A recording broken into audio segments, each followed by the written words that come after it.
네, 찬송으로 듣는 교회사 오늘 두 번째 시간이 되었습니다. 오늘은 실제로는 이틀 전인 수요일에 지금 녹화를 하고 있고요. 이 영상은 금요일에 편집돼서 올라가게 될 터인데 우리 강의의 특징은 편집할 때 전혀 손을 가급적 대지 않는다는 것입니다. 그래서 틀려도 실수해도 여가 웬만해서는 이렇게 손을 대지 않고 낼 예정입니다. 5월 1일 그리고 5월 8일 지나서 우리 대면 예배가 지금은 5월 10일로 교회가 생각하고 있기 때문에 10일 이후에 맞이하는 금요일부터 이제 수강 신청하신 분들이 이곳에서 오셔서 함께 대면하면서 강의를 듣게 될 예정입니다. 모쪼록 이를 위해서 기도해 주시기를 부탁드리면서 오늘 강의를 시작해 보려고 합니다. 저는 찬송으로 듣는 교회사를 맡아서 진행할 이성민 목사입니다. 지난주 중에 강의를 처음 올렸는데 또 귀한 분이 또 영상을 보시고 댓글 달아주셔서 감사드립니다. 우리 댓글 달아주신 형제님한테는 제가 무엇으로 선물을 하나 드릴까 생각하다가 제가 평소에 좋아하는 선물이 있어서 하나 드릴까 합니다. 왜 드리냐면 제 마음이 드리고 싶어서입니다. 아무도 댓글 달아주지 않는데 댓글 달아주신 것에 대한 감동이랄까요? 뭐냐면 설명은 거창하게 하지만 선물은 단순합니다. 휴대폰에 붙일 수 있는 전자파 차단 스티커. 모양은 어떤 거냐면요.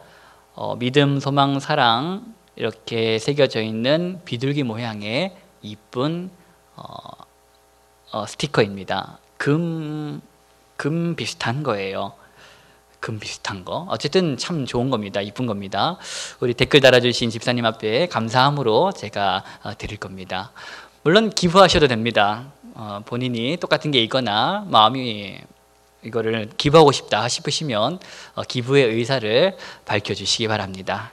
아니면 제가 직접 이쁘게 붙여드리겠습니다. 대면하는 그날을 또 손꼽아 기다려 주십시오. 네, 일주일 동안 접수를 많이 받아봤는데 접수해 주신 분들이 생각보다 많이 없습니다. 지금까지 등록하신 분은 6분이십니다. 간혹 가다가 이런 분들이 있어요. 어떤 분이 등록하는지 기다렸다가 등록한 사람들 얼굴 보고 등록을 하는 분이 있고 또 안 하는 분이 있더라고요. 여러분 그런 걱정하지 마시고 등록해 주십시오. 좀 불편하고 만나기 싫은 분이 혹시 있더라도 사회적 거리를 최대한 지키기 때문에 한 학기가 끝나더라도 가까이에서 얼굴 볼 일은 없습니다. 그러니 농담, 유머라 생각하시고 편하게 등록하시면 좋겠습니다. 등록하신 분의 이름을 불러드리고 싶지만 또 그분들한테 제가 미리 또 여쭤보지 않은 부분이라서 넘어가겠습니다. 지난주에 제가 어떤 설명을 드렸는지 한번 점검도 하고 복습도 하면서 오늘 강의를 시작해 보려고 하는데요. 찬송은 그냥 노래가 아니다.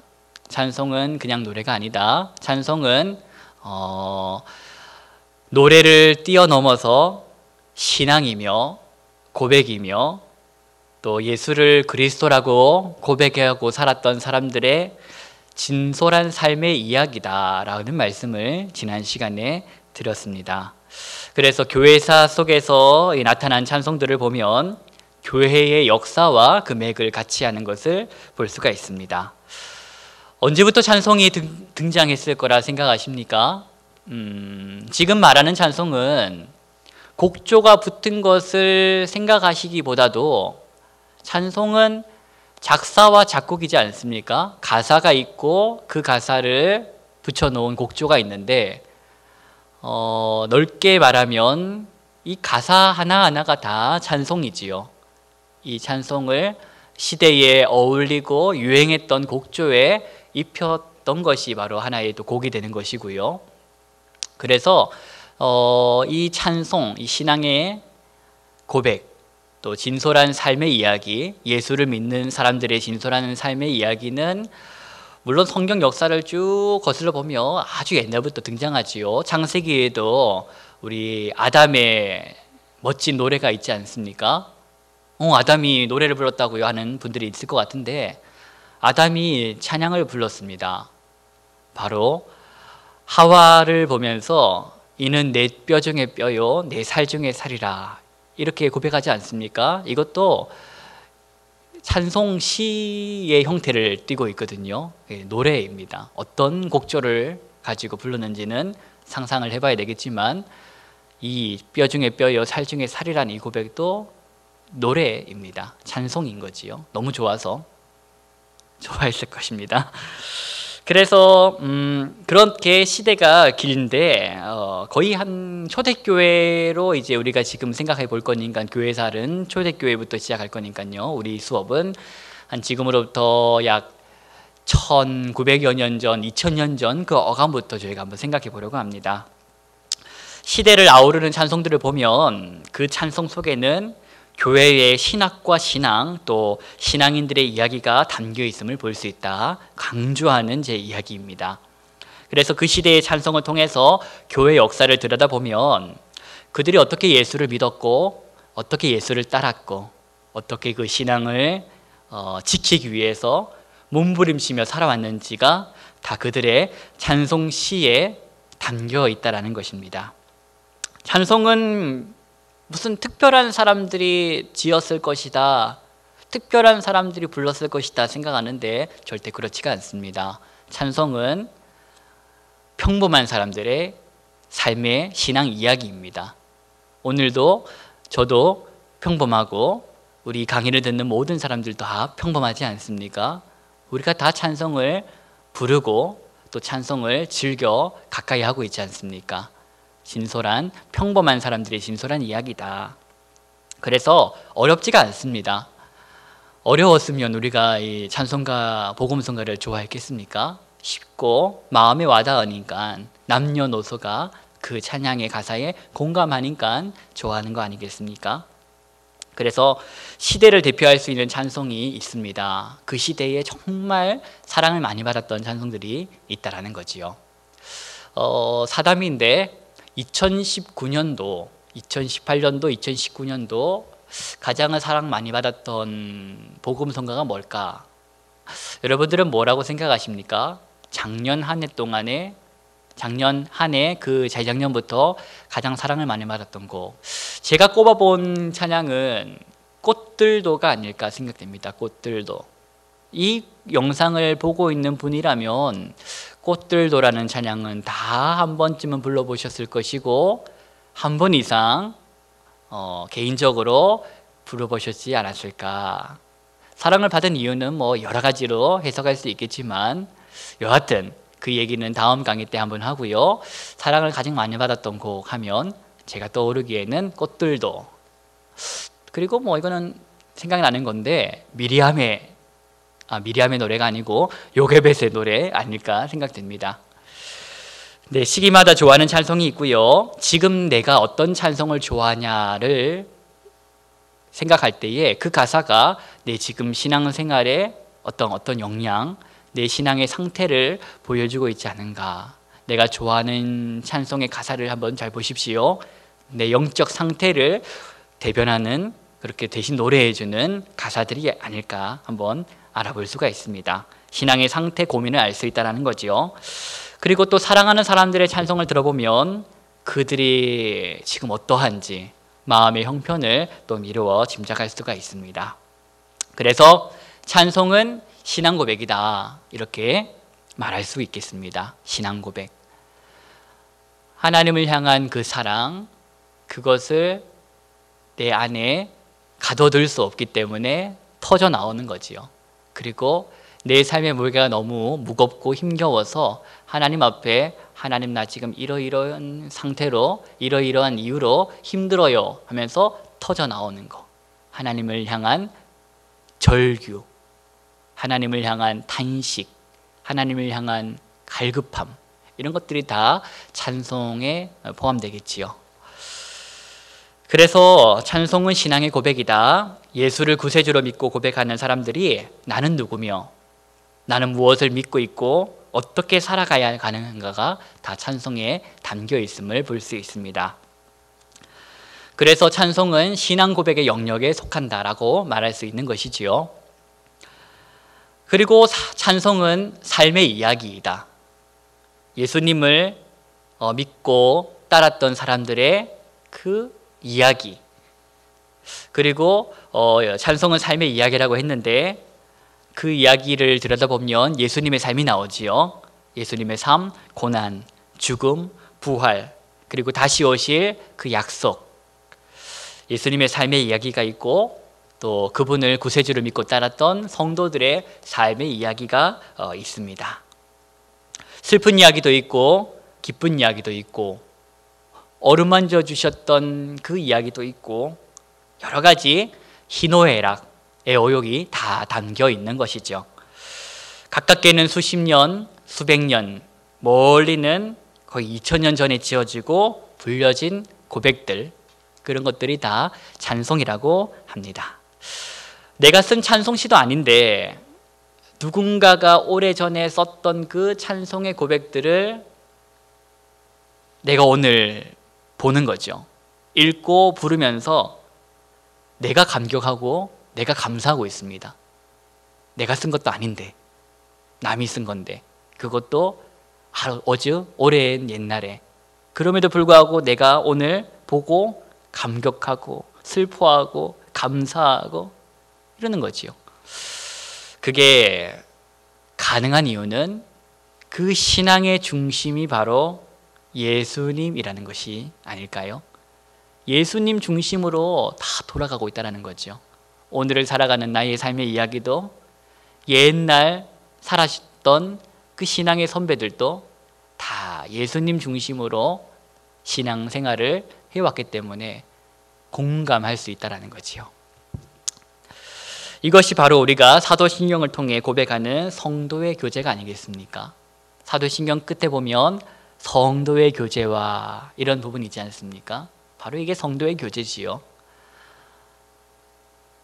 예수 그리스도 안에서 같은 마음을 가지고 아파하고 슬퍼하고 기뻐하고 찬양하고 감격하는 그런 것들, 성도의 교제. 저는 빨리 이 온라인을 통해서 하는 성도의 교제도 좋지만 얼굴을 대면하면서 보는 그런 성도의 교제가 우리 바이블 칼리지에 빨리 왔었으면 좋겠습니다. 지금도 이렇게 비어있는 자리를 보면서 저를 주시하는 저 카메라를 보면서 또 방송을 하는 것이 또한 다르기 때문이지요. 재미가 없으면 또 유튜브에서 보다가 또 안 볼 거 아닙니까? 그렇죠? 유머를 많이 하고 싶어도 웃어주는 사람이 없어요. 그러면 슬픕니다. 그래서 오늘 그런 얘기를 좀 해보려고 합니다. 찬송은 성도의 교제라는 것, 나의 가족, 나의 교우들, 사랑하는 사람들이 좋아했던 찬송 듣고 있다 하면 그들이 형편이 이해가 된다는 것입니다. 찬송은 그리고 교회의 역사다. 눈이 불편할 때 안경을 쓰고 우리가 세상을 보듯이 이 교회사를 들여다보는데 이 찬송이라는 안경을 쓰고 보면 또 역사가 새롭게 보인다는 것입니다. 우리 수업의 골자가 바로 그겁니다. 찬송을 통해서 교회 역사를 한번 생각해보자, 들여다보자입니다. 그래서 찬송은 교회의 역사이다. 우리가 부르는 이것이 교회의 신앙을 살았던 사람들의 전수해주고 또 전수했던 그러한 이야기이기 때문에 그거를 교회의 찬송을 들여다보면 교회의 역사를 살펴볼 수 있다는 것이지요. 지난주에 불렀던 찬송 기억하십니까? 지난주에 제가 이렇게 어색하지만 건반을 피아노를 치면서 함께 소개했던 찬송, 예수를 나의 구주 삼고, 그 다음 가사가 뭐였죠? 이것이 나의 찬송이요, 이것이 나의 간증이요, 나 사는 동안 끊임없이 구주를 찬송하리로다. 이런 것들을 오늘 내가 부르고 있지만, 지난주에 우리가 불렀지만 이미 이 찬송은 10년 전에 누군가가, 저희 부모님이, 저희 할머니가, 할아버지가 불러왔던 거죠. 그리고 제 아들, 딸들이 이 찬양을 불러가겠지요. 그런 식으로 한 찬송을 가지고 온 세대가 교통할 수 있는 거, 공감할 수 있는 거, 다음 세대가, 윗세대가, 아랫세대가 찬송이 가진 하나의 또 귀한 또 사역 아니겠습니까? 그래서 찬송은 교회 역사를 바라보는 하나의 또 안경, 창이 될 수 있다는 얘기를 드리고 싶습니다. 교재는 다 구입하셨습니까? 지난주에 시간을 드렸는데 저희가 사용할 주교재, 바로 찬송으로 듣는 교회사 이야기라는 이 책입니다. 그리고 책 두 권 부교재를 소개해 드렸습니다. 요거는 관심이 있는 분들은 구입하셔도 좋겠다 말씀을 드렸죠.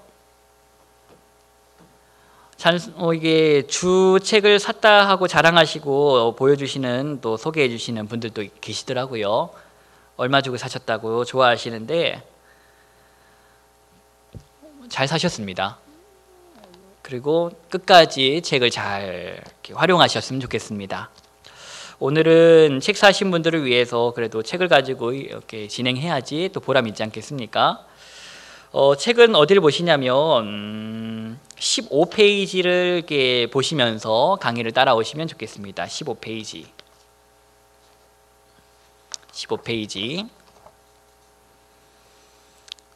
보셨고요. 지금 우리가 다룰 이야기는 초대교회입니다. 초대교회 이야기.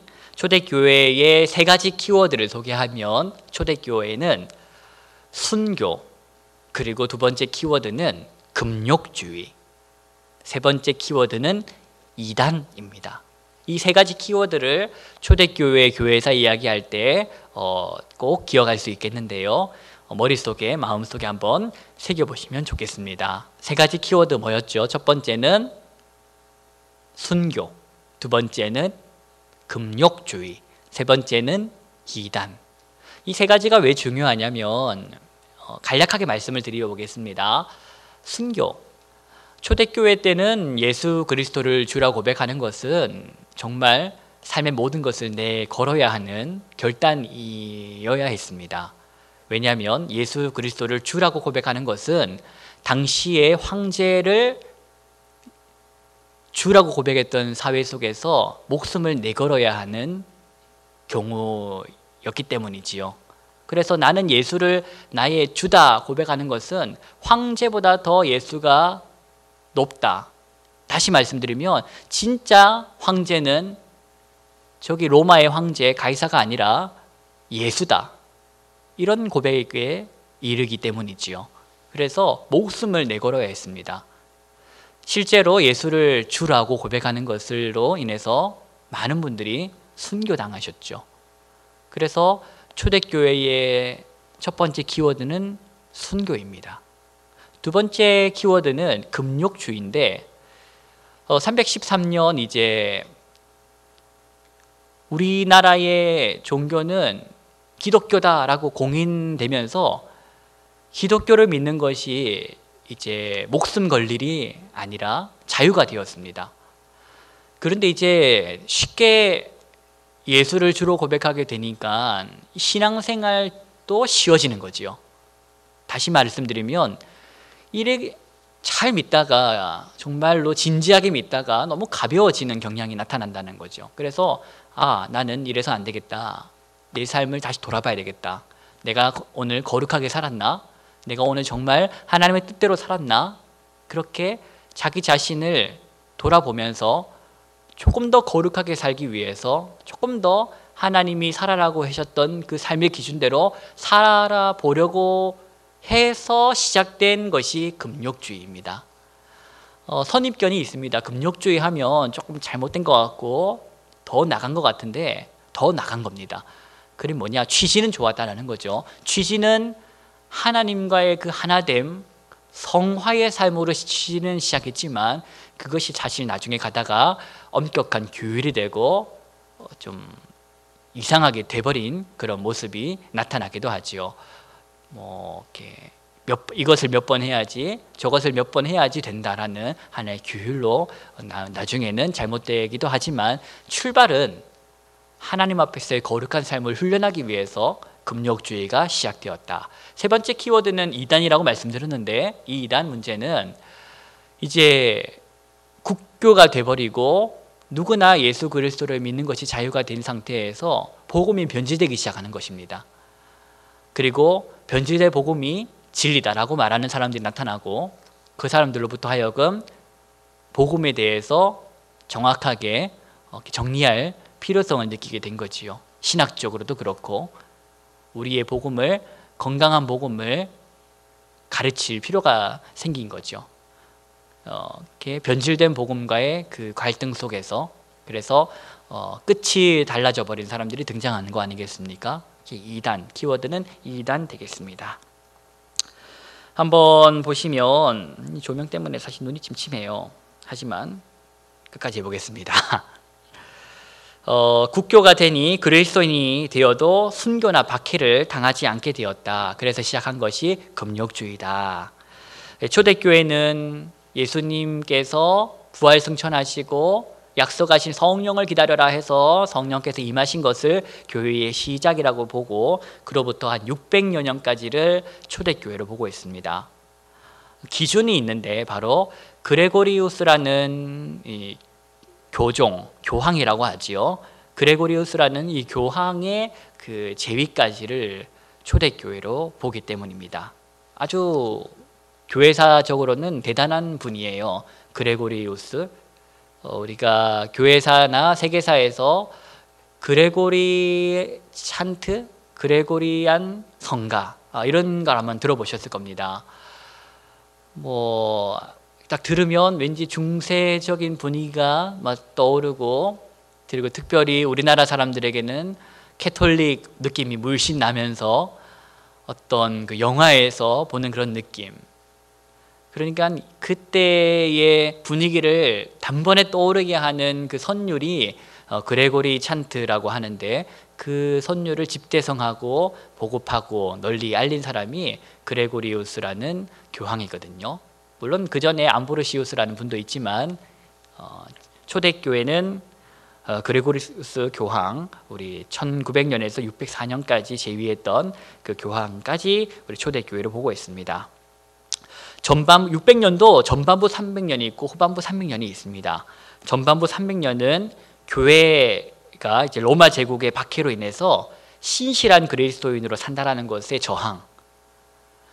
그러니까 박해가 심했습니다. 박해가 심했고 그 박해 속에서도 믿음을 유지하고 그 박해 속에서도 나는 그리스도인의 신앙을 꺾지 않고 살았던 사람들의 이야기. 그래서 순교와 박해로 초대교회의 전반부 300년이 특징으로 나타납니다. 그래서 순교자는 나의 신앙을 위해서 죽임을 당한 사람. 그리고 순교자라는 말에는 고백자라는 말이 있는데 마르티우스라는 거거든요.